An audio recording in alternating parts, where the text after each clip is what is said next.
In law, the third party is a person involved in a situation in addition to the two main people involved. A third party quite often appears in cases of divorce, for example.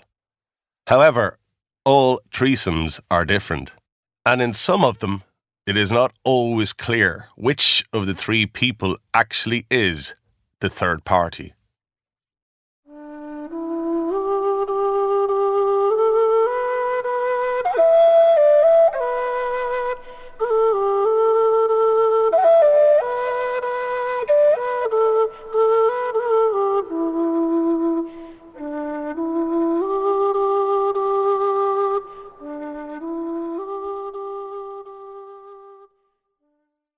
The two men met by arrangement in the bar of Buswell's Hotel at 11:30. "I think we'll recognise each other all right," the older man had said. "I expect she's told you what I look like." He was tall, his face pinkish brown from the sun, his fair hair turning grey. The man he met was thinner, wearing glasses and a black winter coat. A smaller man, whose name was Lardman. "Well, we're neither of us late," Boland said, a little nervously. "Fergus Boland, how are you?" They shook hands. Boland took out his wallet. "I'll have a whiskey myself. What'll I get you?" "Oh, just a lemonade for me, Fergus, this time of day." Boland ordered the drinks, and they stood by the bar. Boland held out a packet of cigarettes. "Do you smoke?" Lardman shook his head. He placed an elbow tidily on the bar. "Sorry about this," he said. They were alone, except for the barman, who put their two glasses in front of them. Boland paid him. I'm really sorry," Lardman went on, "doing this to anyone." "Good luck," Boland said, raising his glass.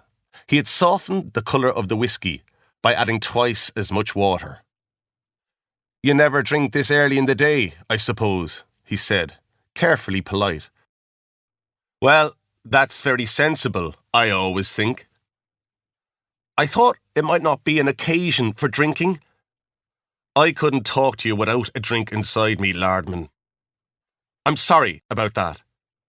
"You've stolen my wife from me. It's not an everyday event." "I'm sorry. It'd be better if you didn't keep saying that." Lardman made no protest at Boland's sharpness. "The whole thing's awkward, I must confess. I didn't sleep at all last night." "You're from Dublin, she tells me," Boland said, still politely. "You're in the wood business. There's money in that, no doubt." Lardman was offended. She described her husband as clumsy, but had added he wouldn't hurt a fly. Already, 5 minutes into the difficult meeting, Lardman wasn't so sure. "I don't like Dublin," Boland continued. "To be honest, I never have. I'm a small-town man, but of course you'll know that." He imagined his wife telling her lover about the narrowness of his experience. She liked to tell people things. She talked a lot. "I want to thank you," Lardman said, "for taking all this so well. Annabella has told me." "I don't see that I have any choice." Lardman's lips were very thin, his mouth a line that smiled without any obvious effort. "I wonder why he doesn't have a funny little moustache, like so many Dubliners," thought Boland. "I thought you might hit me when we met," Lardman said. "But Annabella said you weren't like that at all." "No, I'm not." "That's what I mean by taking it well." "All I want to know is what your plans are." "Plans?" "I'm just asking if you're thinking of marrying her and what your arrangements are. Have you a place that's suitable for her?"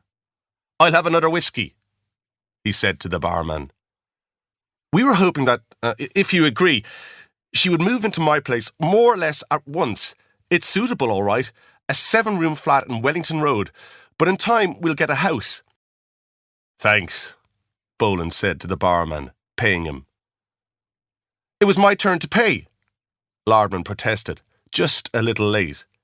She wouldn't care for meanness, Boland thought, when it began to have an effect on her, which it would in time. But marriage, Boland said, it isn't easy, you know, to marry another man's wife in Ireland. Annabella and I would naturally like to be married one day. That's what I wanted to ask you about. How are you thinking of getting a divorce? She doesn't really know much about it. We talked about it for a long time. Thank you for that, and for suggesting we should meet. You two have given me good reasons for a divorce, Lardman, but it's no damn use to me. A divorce will take years. It wouldn't take so long if you had an address in England. Then we could get a divorce over there. But I haven't an address in England. It's only a thought, Fergus. So she wasn't exaggerating when she said you wanted to marry her. I don't think I've ever known Annabella exaggerate, Lardman replied stiffly. Then you don't know the most important thing about her, Boland thought. That is, she can't help telling lies, which you and I might politely describe as exaggerating. I'm surprised you never got married, he said. He really was surprised, because in his experience, self-confident little men like Lardman very often had a good-looking woman in their life. I've known your wife a long time, Lardman said softly, trying not to let his smile show. As soon as I first saw Annabella, I knew she was the only woman I'd ever want to marry. Boland stared into his whiskey. He had to be careful about what he said. If he became angry for a moment, he was quite likely to ruin everything. The last thing he wanted was for the man to change his mind. He lit a cigarette, again offering the packet to Lardman, who again shook his head. In a friendly, conversational way, Boland said, Lardman's an interesting name. It's not Irish. French, maybe, or part of it anyway. When she had said her lover's name was Lardman, Boland had remembered it from his school days, and in Buswell's bar he had immediately recognised the face. At school, Lardman had been famous for an unexpected reason. His head had been held down a toilet while his hair was scrubbed with a toilet brush.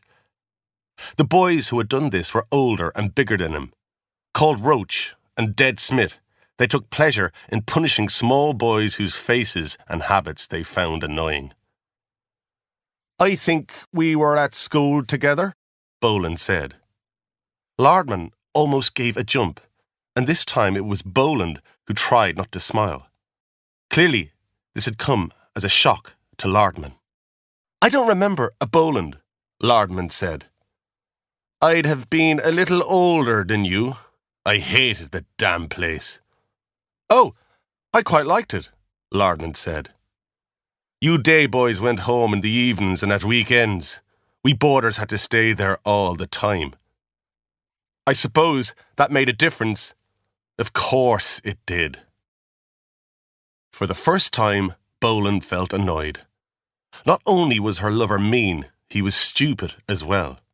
If he had any common sense at all, he'd realised he'd be mad to buy a house for Annabella, because no one could ever be sure she would do what she had promised. I've always thought, actually, it gave an excellent education, Lardman was saying.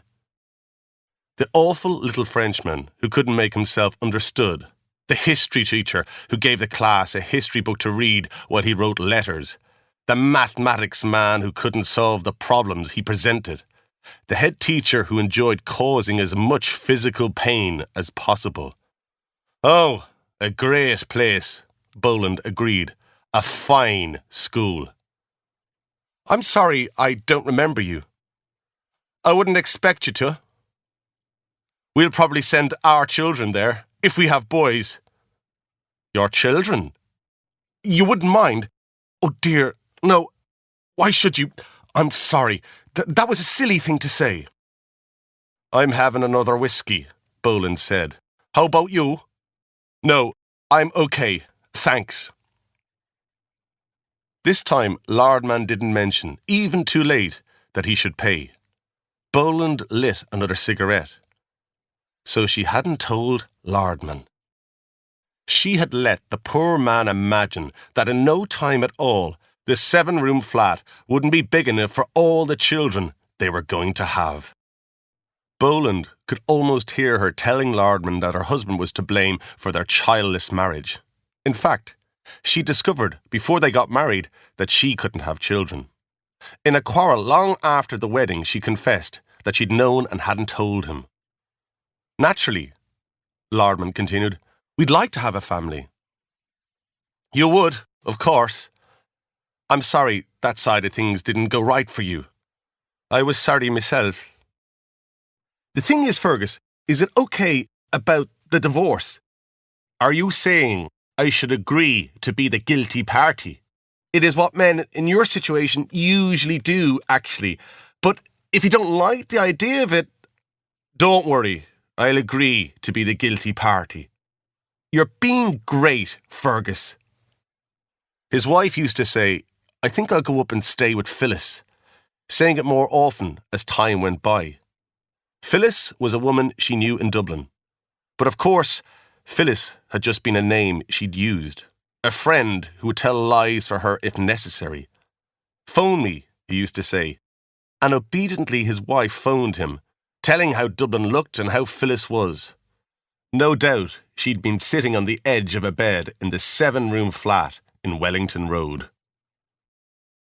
It's really good of you to come all this way, Lardman said, sounding eager to end the meeting. I'll ring Annabella this afternoon and tell her all about it. You won't mind that, Fergus? Not at all. Boland had often interrupted such a telephone conversation. He would come home and find her sitting on the stairs, talking on the phone. As soon as he came through the door, she'd wave a greeting and start to whisper secretively into the phone. The trouble with Annabella was that sooner or later, everything in the world bored her. Now, I want to hear every single thing that's happened since the moment you left home this morning, she would soon say to Lardman, and the poor man would begin a long story about catching the bus and arriving at work and having a cake with his coffee. Later, in a quarrel, she would throw it all back at him. Who could possibly want to know about your damn cake? She'd scream wildly at him, her fingers spread out in the air so that her blood-red nail varnish would dry evenly. I'll be able to say, Lardman was saying, almost proudly, that neither of us got angry. She'll be pleased about that. Boland couldn't imagine his wife being pleased, since she hardly ever was. He wondered what it was that she liked about Lardman. When he'd asked her, she'd said her lover was amusing, that he had what she called a fantastic sense of fun. I wonder what became of Roach and Dead Smith, he said. He didn't know why he said it, why he couldn't accept that the business between them was over. He should have shaken hands with Lardman and left it at that, perhaps saying there were no hard feelings. He would never have to see the man again. Once in a while, he would simply feel sorry for him. I don't remember either of them, said Lardman, shaking his head. I'll say goodbye, Fergus. I'm grateful. I really am. They were the boys who had the bright idea of washing your hair in a toilet bowl? Boland had said to himself over and over again that Lardman was welcome to her. He looked ahead to an easy life, living alone. The house she had filled with her moods and her lies for the last 12 years would be as silent as a peaceful sleep. He would clear out the memories of her, because naturally she wouldn't do that herself. The old-fashioned magazines, the empty medicine bottles, the clothes she had no further use for, the curtains torn to pieces by her cats. He would cook his own meals, and Mrs. Coughlin would still come to clean every morning. Mrs. Coughlin wouldn't exactly be sorry to see her go either. I don't know why you keep going on about your school days, Lardman said. Let me get you a real drink before you go. 2 big ones, Boland called to the barman.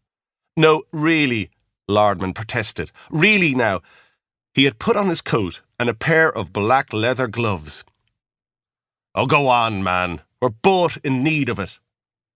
Finger by finger, Lardman took one of the gloves off again and unwillingly picked up the new glass. They drank. I only mentioned the school, Boland said, because that was the other thing that you and I shared. As I said, I think we'd maybe send the children there. You don't remember it? Boland asked. What's that? The toilet thing. Look here, Boland. I've offended you. I didn't mean that at all. Of course you haven't offended me. It's just that I see no reason to keep going on about things like that. We'll talk of something else. Actually, I'm getting late. The second glove was pulled on again. The coat buttons were checked to see that all was well for the street. The glove was removed again when Lardman remembered there'd have to be a handshake. Thanks for everything, he said. For the second time, Boland surprised himself by being unable to let the matter rest. You mention your children, he heard himself saying.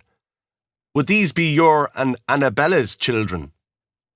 Lardman's mouth dropped open and he stared at Boland.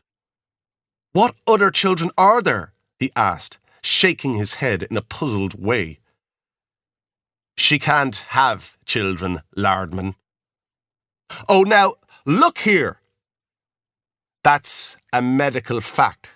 The unfortunate woman is incapable of being a mother. I think you're drunk. One whiskey after another you've had. Annabella's told me a thing or two about you, you know. She hasn't told you about the cats she's going to bring with her. She hasn't told you she can't have children. She hasn't told you she gets so bored that her face turns white with anger. It's best not to be near her then, Lardman. Take my advice on that. She's told me you can't stay sober. Except for occasions like this, I hardly ever drink. I drink a lot less than Annabella does, I can promise you. You've been unable to give Annabella children. She's sorry for you. She doesn't blame you. Annabella was never sorry for anyone in her life. Now, look here, Boland. Look nowhere, man. I've had 12 years of the woman. I'm ready to let you take my place, but there's no need for this talk of divorce. I'm just telling you that. She'll come and live with you in your 7-room flat. She'll live in any house you like to buy. But if you wait forever, you won't find children coming along. All you'll have is 2 cats that want to bite the legs off you. You're being most unpleasant, Boland. I'm telling you the truth. You seem to have forgotten that Annabella and myself have talked about all this. She knew there'd be bitterness. Well, I understand that. I've said I'm sorry. You're a mean little wooden man, Lardman. Your head belongs in a toilet bowl. Were you all wet when they let go of you? I'd love to have seen it, Lardman. Will you keep your damn voice down and stop trying to quarrel with me? I won't stand here and listen to this. I think Deadsmith went on to become a... I don't care what he became. Suddenly, Lardman was gone. Boland didn't even turn his head. After a moment, he lit a fresh cigarette. For half an hour, he remained alone, where his wife's lover had left him, thinking about his school days and Lardman. He had lunch in the dining room of the hotel, ordering soup and fish. He imagined himself, one day in the future, entering the silence of his house. He'd actually been born in it. Opposite O'Connor's garage, it was the last one in the town, yellow-painted and ordinary, but a house he loved. Did you say the fish, sir? The waitress inquired. Yes, I did. He'd got married in Dublin, as Annabella's family lived there. His friends and neighbours had been delighted when he brought her to live among them. They stopped him in the street and told him how lucky he was. But those same people would be delighted when she left. The terrible bitterness that filled her because of not being able to have children eventually turned her beauty into a kind of madness. That's what had happened. Nothing else. Slowly he ate his fish. Nobody would mention it much. They'd know what had happened, and they'd say to one another that one day, probably, he'd marry again. He wondered if he would. He ordered a slice of apple cake with cream, and later coffee came. He was glad it was all over. Now he had accepted the truth. It had been necessary to hear it from someone other than his wife. When first she told him, he'd wondered if it was all just another of her lies. He paid his bill and went out to the car park. It was because there hadn't been enough for her to do, he thought, as he drove out of Dublin through the heavy city traffic. A childless woman in a small town had all the time in the world. She had changed the furniture around and had chosen the wallpaper that her cats had later damaged. But she hadn't joined any clubs or made any friends. He'd driven her to Dublin as often as he could, before she'd started going there alone to visit Phyllis. For years, he'd known she wasn't happy. But until she told him, he'd never suspected she had become involved with a man. Lardman would have telephoned her by now, perhaps to say, "Why don't you drive up this afternoon?" Maybe all day she had been packing, knowing the meeting at Buswell's was nothing to worry about. The little white Volkswagen he'd bought her might be on the road to Dublin already. He was on the open road now, looking out for the Volkswagen coming towards him. If she passed him, would she greet him with a touch on the horn? Or would he greet her? He didn't know if he would. Better to wait. But over the next 50 miles or so, there was no sign of his wife's car. And of course, he told himself there was no reason why there should be. It was only his own idea that she might depart that afternoon, and surely she'd need more than a day to pack all her things. The more he thought about it, the less likely it was that she would be capable of completing the move alone. He turned the radio on and heard a song called "Dancing in the Dark." It reminded him of the world he supposed his wife and Lardman belonged to, the excitement of secret love, dancing close together in the darkness. "Poor Annabella," he said aloud, while the music still played. "Poor girl, to have married a small-town businessman like himself. It was lucky, really, that she had met self-confident little Lardman. He imagined them in each other's arms, and then their shared smile before they held each other close again. As the dull third party, he had no further part to play. But as Boland reached the first few houses on this side of his hometown, he knew none of that was right. The little white car had not carried her to Lardman today. It would not do so tomorrow or the next day. It would not do so next month, or after Christmas, or in February, or in spring. It would never do so. It hadn't mattered reminding Lardman of what he had suffered as a schoolboy. It hadn't mattered telling him she was in the habit of lying or even calling him mean. That kind of unpleasant talk was more or less expected in the situation they found themselves in, and might simply be the result of a few whiskies. But something had driven Boland to go further. Little men like Lardman always wanted children. "That's a total lie," she'd have said already on the telephone, and Lardman would have pretended to believe her. But pretending wasn't going to be enough for either of them. Boland turned the radio off. He stopped the car outside Donovan's pub and sat there for a moment before going in. At the bar, he greeted men he knew and stood drinking with them, listening to talk of horses and politicians. They left after a few more drinks, but Boland stayed there for a long time, wondering why he hadn't been able to let Lardman take her from him.